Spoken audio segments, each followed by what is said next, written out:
Hey, everyone. Welcome to Locked On Lakers for Tuesday. Brian Kamenetsky, Andy Kamenetsky. A new twist, Andy, in the LeBron James, Kyrie Irving reunion rumors. That's next. You are Locked On Lakers, your daily Los Angeles Lakers podcast. Part of the Locked On Podcast Network, your team every day.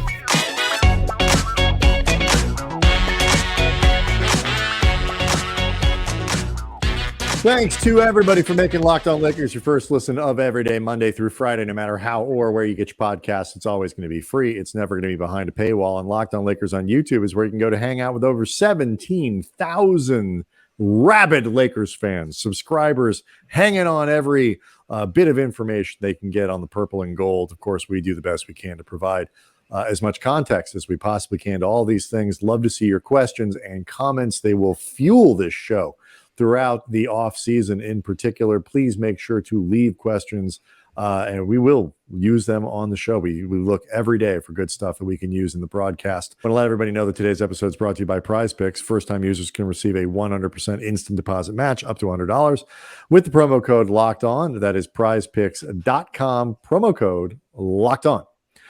So the Kyrie Irving rumor mill has been churning for a long time in LA. Kyrie's coming. He's courtside, Andy. He's gonna come here. He's gonna take less money to come here. He's coming for free. The Lakers gonna have a new twist, Andy. Charania at the Athletic reporting that Kyrie Irving has reached out to LeBron James in the interest of a reunion, but not in Los Angeles, Andy.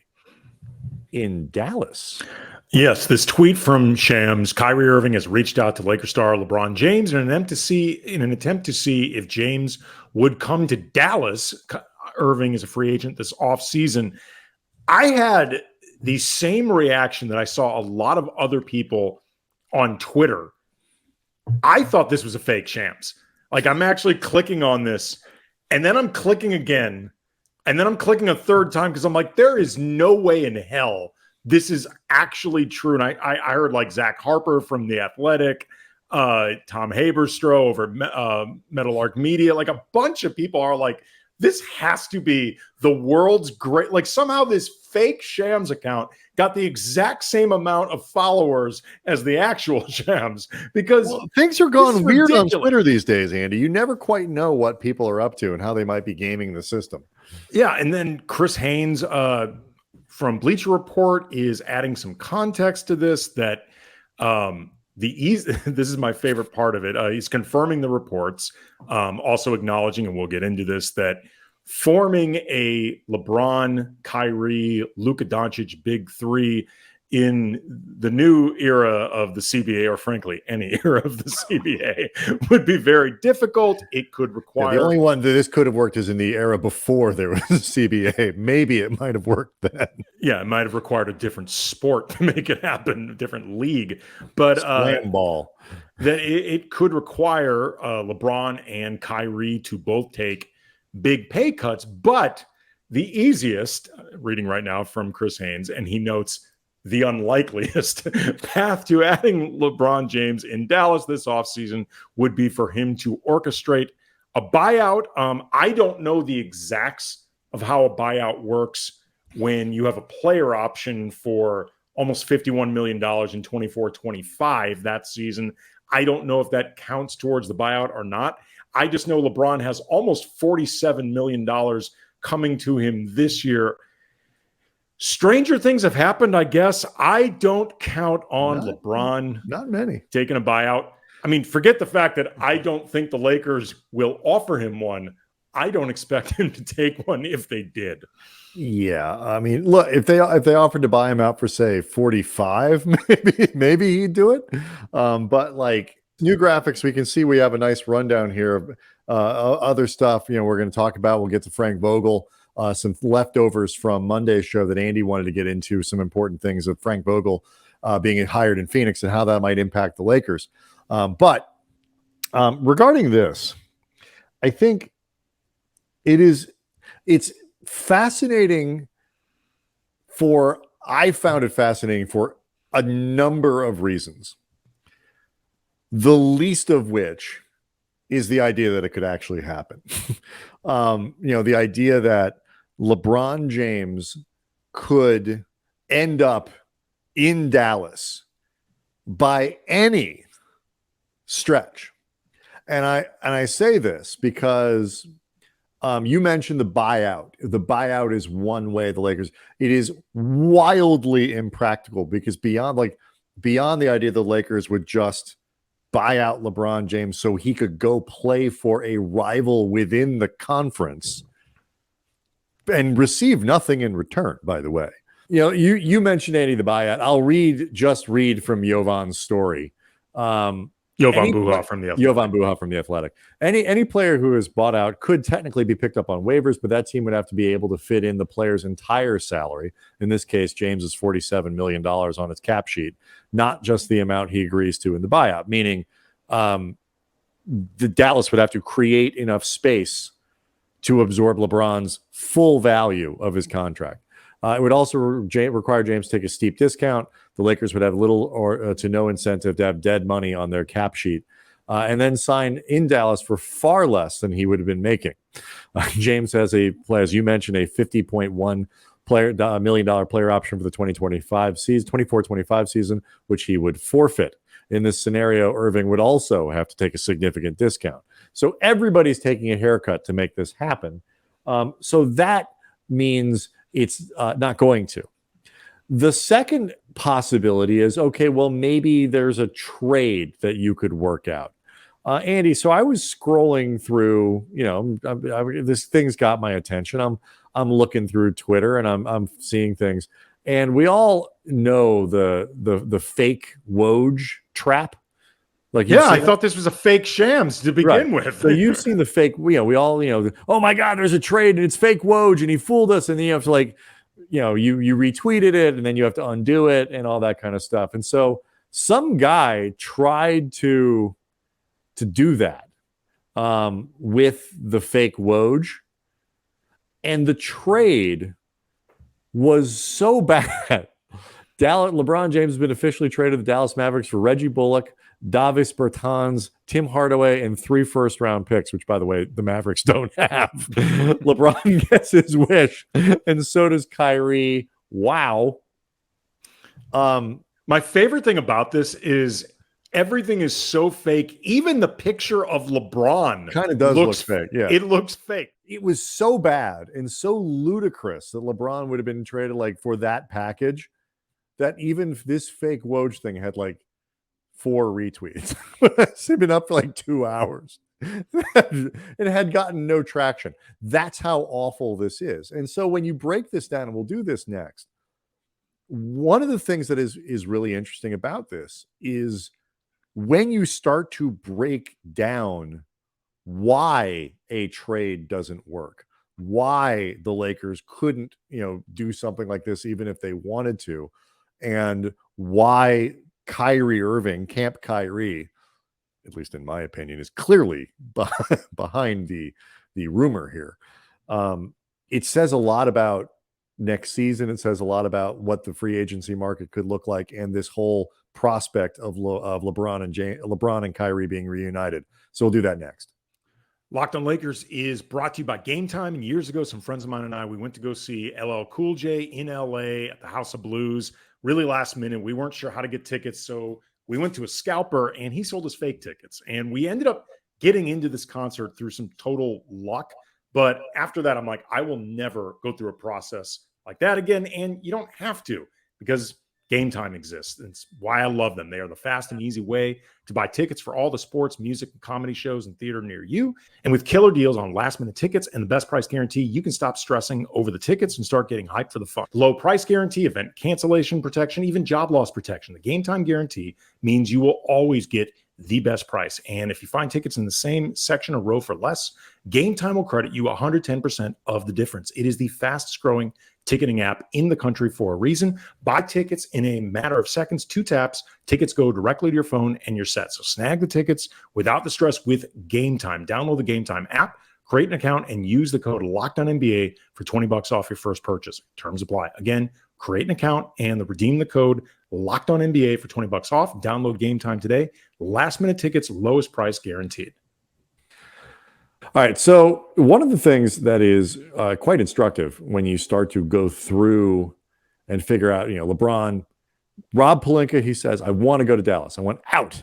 I want to go play with Kyrie. I want to play with Luka. I'm going to join up with Jason Kidd again. And, he's got good relationships with all those people. He loves Kyrie, loves Jason Kidd. Like, some of the aesthetics of this proposition do make some sense. We discussed in the last segment why a buyout is not necessarily a realistic option. Andy, a trade isn't either, because if you try to construct a trade using Dallas's roster, it's damn near impossible unless you're willing to include Luka, because there's nobody the Lakers would want. And they don't have that much draft capital either. Well, they do have a 10th overall pick this year. They do. Which I have to say, if they're willing to include that in this hypothetical that will, I can't emphasize this enough, not happen. If they were actually willing to include the 10th overall pick, if you're the Lakers, you have to think about it. Do you? Do you really? Yes. Yes. Really? Yes. Why? Because there's only so much longer you're going to be doing this anyway, and it will make your eventual rebuild that you don't have a lot to work with that much easier. There is always a chance. I completely disagree, but go ahead. There is always a chance that the Western Conference Finals that you reached is the best that is going to happen for the LeBron AD era. And I say this as somebody who's even optimistic at the prospect of running it back. It's just the reality. If you're going to trade LeBron James for the 10th pick, and the best deal full of young players and non-trash, I guess it's like Maxi Kleber and Tim Hardaway, and I'm looking at maybe like Dwight Powell. Want no part of Christian Wood, but like and I'm not then, sure the Mavericks want any part of him. I'm pretty sure they don't. Davis Bertans, I think, is a relatively short contract at this point. And then you insist on Josh Green and Jaden Hardy, who I'm not totally enamored with, but at least had moments as young players. And then the 10th pick and maybe a couple of the draft picks or something like that. If you're going to do that, though, then you're going to you might as well trade AD. Well, you might have to consider trading AD. But why? I don't understand. Like, why would you, on the heels of this, with a team that you think is pretty good and has a legitimate chance to make noise in the Western Conference next year, why would you then decide because to if you feel tear like it all down? Because if you feel like LeBron is unhappy and his heart isn't going to be in this thing for the last possible year of his time with the Lakers, and even if his heart is in it, there is always a chance that him and AD are going to be hurt a lot, and that they would have to scramble to try to replicate, much less build on what happened last year. I do think you have to consider it. I didn't say I'd jump all over it. I said you have to consider it, because it might be your best exit avenue moving forward. If you feel like LeBron is going to be unhappy with the team, with his situation during the last season, you always have to take into account what goes on with Anthony Davis, with health and injuries, and also knowing that if LeBron leaves, there could be a chance that Anthony Davis decides to walk, because he can opt out after next season as well. So theoretically, you could end up losing both of these guys in a year anyway. So you might as well have a 10th overall pick to start a rebuild process. Well, I guess that is I guess you're predicating that on the doomsday scenario of LeBron saying he doesn't want to be here and he's not going to come back. But short of him broadcasting that to the universe, I understand that the rebuild, when it comes, is going to be potentially difficult and potentially ugly. I would not preempt, again, short of some sort of sign from him that he just hates it here, he wants out, and he just wants to play. He's that desperate to go play with Kyrie Irving and Luka Doncic. Honestly, it's not even worth going this far down the rabbit hole of whether or not you do it, because it's not going to happen. But all I was saying, though, is like either it gets to what we've said throughout. Like if you're in this situation with LeBron, if you're the Lakers, you either have to go all in, and which is what they're going to do. It's what they are doing. Every nickel on, with strategic considerations about the second apron and all that stuff and whatever, go all in on everything. So that means, biting the bullet and, paying a spare player more than you want to, or break it up. Because I agree with you. You have to maximize. If you don't think that it's there, then I guess you might as well blow it up. But I don't see why you would. I'm not recommending they do it. I'm saying if the 10th pick was actually on the table, you have to think about it. That's all I'm saying. I wouldn't think for very long, to be honest. The point being, this is not actually a thing. This is my immediate reaction when I saw this news. This is Kyrie Irving sending out a message to the world. I'd love to play with you, LeBron, but I'm not giving up money to do it. Therefore, you come to me. And later on, Jovan Buha from The Athletic in his report said, quote, the primary takeaway from the Lakers' perspective is that Irving isn't interested in taking a discount to sign in free agency. The Lakers would have to trade for him at his projected maximum salary, around $47 million, depending on the final cap numbers, to acquire him, which is impossible for the Lakers to do. Even if they were willing to do it, they can't do it. They will not have the space. So again, not that this code was particularly difficult to crack, but I cracked it in about 10 seconds. It says at to me, Cam Brothers, you can find the cracking of said code. It says to me as well that Kyrie has found himself in a dicey situation where I'm sure he'd like to be on a better team. He'd like to be on a team that would be more competitive. He also wants to get paid. Yeah. And he is not, we don't live in a world where Kyrie Irving is going to have the kind of options, because I believe the Lakers when they've put out no question, it doesn't benefit the Lakers at all to express any interest in Kyrie Irving right now. None. They gain nothing from that. Even if all they want every night when Rob Pelinka puts his head on the pillow is he prays and wishes for Kyrie to end up in LA next year. You still don't put that out in the world. But I actually think it's true. I think the Lakers just don't want any part of it. It's too much work. It requires too many people to do too many things, and it would decimate, the roster. There are other ways for them to improve this offseason that don't involve that. And I think LeBron is always putting pressure on the team to try to get better.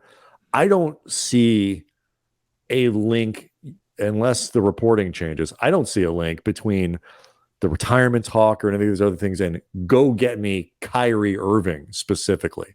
I don't see it. I don't think it's a leverage play in that way. I mean, look, it's been made clear by now by LeBron that he wants Kyrie. And, if he would not necessarily retire, because I don't think he's going to give up $47 million. But if, say, he tried to leverage the threat of, I'm going to get foot surgery and I'm going to take my time coming back, and who knows when that's going to be. If I'm the Lakers, it's like, look, dude, you want to crap away one of your last final productive years as a player, just sitting around doing nothing? Okay. I mean, right. I'm still not breaking all this stuff up for Kyrie. Yeah, if you want to go out like that, go out like that. Yeah. But we're still not doing it. Everything about this is so antithetical to how LeBron has done stuff and played done the basketball part of basketball. I just don't see it happening. No. Plus, I don't think he's going to leave LA voluntarily and push his way out when Bronny is playing at USC. Right. He's not doing it. And his family's not going to join him. Bryce has his own basketball career. His daughter, LA is probably all she knows, like really remembers and whatever. Not going to happen. No. But it is revealing in a lot of different ways, and it will make for fun conversation for the next week or so. I just can't wait for Kyrie to put out another Instagram saying he's really sick of people trying to predict his free agency. Just let the man live. Right. Just let the man live his life. He can't have a simple family dinner now without people speculating over the leaks that he's putting out.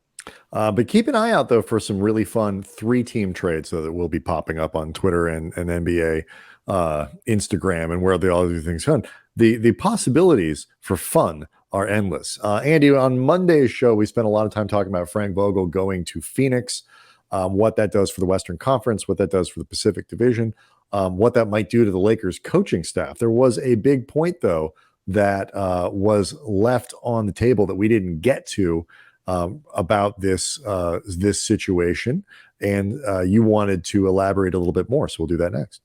Locked On Lakers is brought to you by Prize Picks. And Laker fans, if you haven't signed up yet for Prize Picks, you're missing out on daily fantasy made easy, along with the $1 million daily Superflex promotion for the remainder of the NBA Finals. One Prize Picks user will win a chance at becoming a millionaire. One entry placed after 8 a.m. Eastern Standard Time will be randomly selected each day, and whoever placed that entry will be given a 6-pick flex with the following payouts. 6 correct picks, $1 million. 5 correct picks, 80 grand. 4 correct picks, 16 grand. Full details can be found at prizepicks.com/million. You must opt in at this link to be eligible for $1 million entry. Once you opt in, all you have to do is play the game like normal, and you could end up the lucky winner. PrizePicks has the best DFS prop game on the market. They offer more NBA props than any other DFS prop operator. They offer the superstar players, the bench players. Just pick 2 to 6 players and predict whether they will notch more or less in their PrizePicks stats projection. You can win up to 25 times your money, and they offer projections on just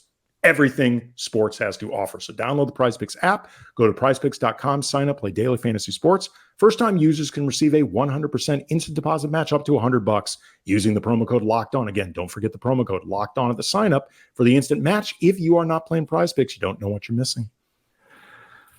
Okay, so we obviously spent some time talking about particularly as it relates to the Lakers, the importance of Vogel ending up in Phoenix because of the impact it could have on the Lakers coaching staff, whether or not that's Phil Handy or other guys that are left over from Vogel's time in LA. Of course, Darvin Ham arriving new might shuffle up the coaching staff anyway. So, it wouldn't shock me if there's a little bit of turnover, but that wasn't the only aspect of this that I know you found intriguing. We didn't get a chance to get to it for Monday's show. Yeah, just thinking about Frank Vogel and this upcoming season with the Suns and the general opinion of Darvin Ham that we've perceived from Laker fans, whether you're talking about in the YouTube comment section for the Locked On Lakers channel or what we hear on Twitter at Can Brothers when we're filling in on 710 ESPN in Los Angeles, hearing from callers. I think it's pretty safe to say that Lakers Nation is not yet sold on Darvin Ham as a coach. There are a lot of people we heard from who felt like Darvin's coaching decisions cost them the series against Denver.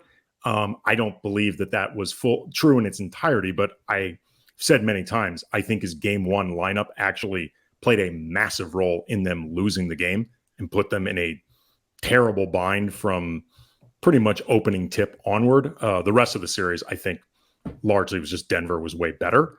But one thing I was thinking about, Brian, is if Frank Vogel has a really good season in Phoenix, if the Suns are better than the Lakers, unless you can write off a lot of this to just Laker injuries, which we've seen is a live possibility, there's going to be a lot of hostility, even more generated towards Darvin Ham, because the fall guy that he replaced outperforming him, that ain't going to help things. Well, do you think that's true? Because people after the trade was made thought that Phoenix was suddenly became the prohibitive favorite to win the West. You and I didn't, but many people did.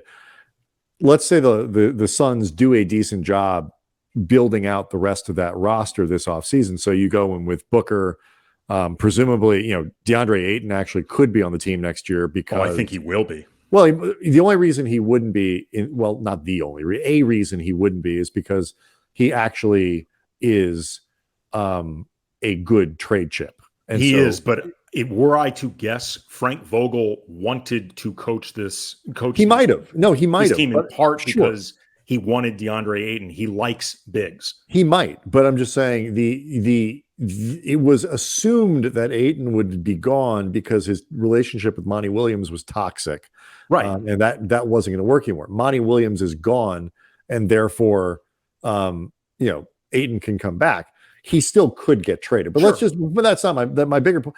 Let's say that they rebuild that roster and they come back with something that makes a lot of sense so that you get more of along the lines of what people thought Phoenix was going to be before realizing their depth was total trash. And they're like legitimately good. They're a 55-win team. There's stuff like that. And they finish ahead of the Lakers. You still think Darvin's going to take the brunt of that? Absolutely.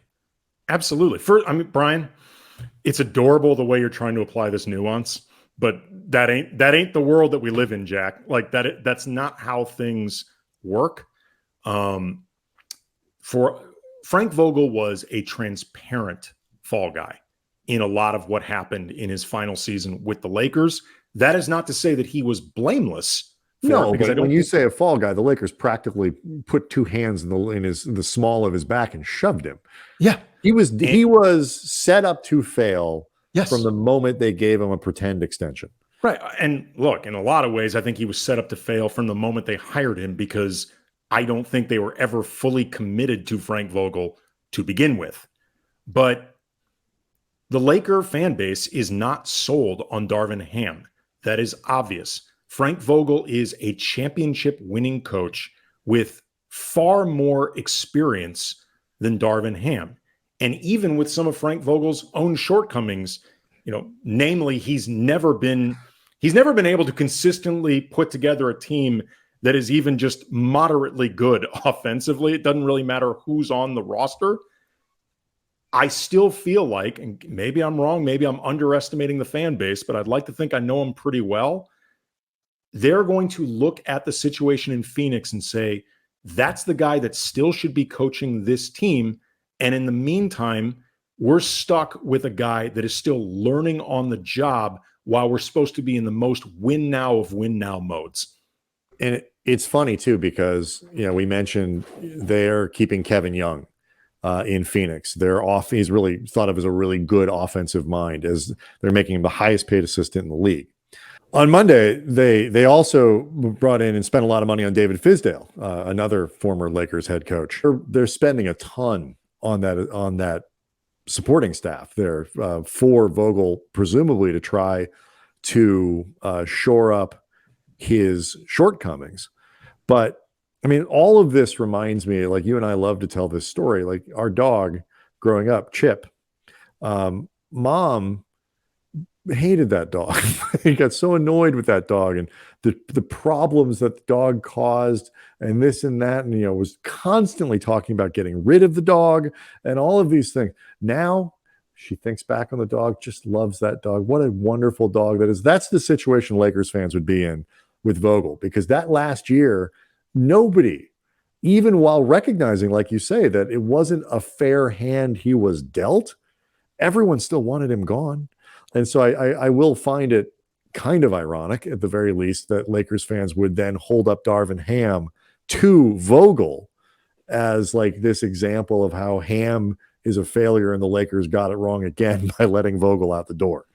Well, I mean, they would say that the Lakers set up Frank Vogel to fail, didn't realize that they were setting him up to fail, or were indifferent to the idea that they were knowingly setting him up to fail.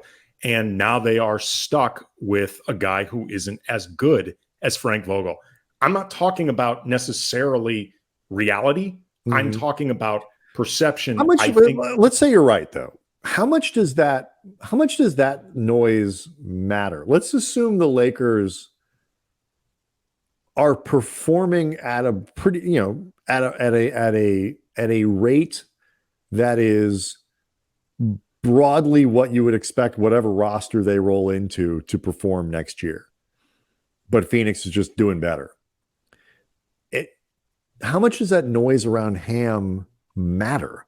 It depends on if they are performing seemingly this well because of Ham or in spite of him. Mm-hmm. It will be interesting just to have a guy like that inside the division. And I am the big wild card, just kind of go back to what we were talking about in the second segment in terms of like, you mentioned the possibility, the hypothetical, is this, was last year as good as the Lakers could get? Obviously LeBron could get hurt. Obviously AD could get hurt. The wrong injury at the wrong time could scuttle any team. And that's just sort of the way this works. The way the conference shakes out next year is the biggest wild card of all, because it could be something like it was this year, where aside from a couple teams that actually turned out to be pretty soft, by the end of the year, Memphis had sort of fallen apart. The Clippers weren't healthy. Phoenix wasn't who people thought they might be after the trade. The Lakers kind of resurrected themselves, and Denver is obviously Denver.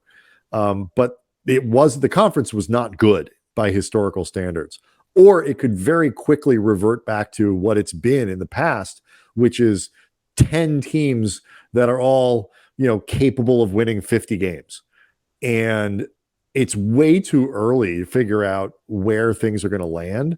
But both of those scenarios seem perfectly live to me. Yeah, absolutely. Like I said, it just, whether this is fair or not, whether it's accurate or not, I can promise you it will be what happens. As you can see here, there are a couple things that we had on our rundown that we got to all today, but there are a few things we've talked about over the course of the last couple of days, including the trade possibilities of Malik Beasley and Mo Bamba going into the offseason, particularly around the draft, and how that could affect what the Lakers are doing, that we have to continue tabling, Andy, but we'll try to get to it maybe for tomorrow's show, unless Kyrie Irving wants somebody else on the Lakers to come play with him as well. Locked On Lakers on YouTube is where you can go to see the show and hang out and leave questions and talk to us and talk to other people inside that channel. And we'd love to see it. And we will be back on Wednesday. See everybody next time.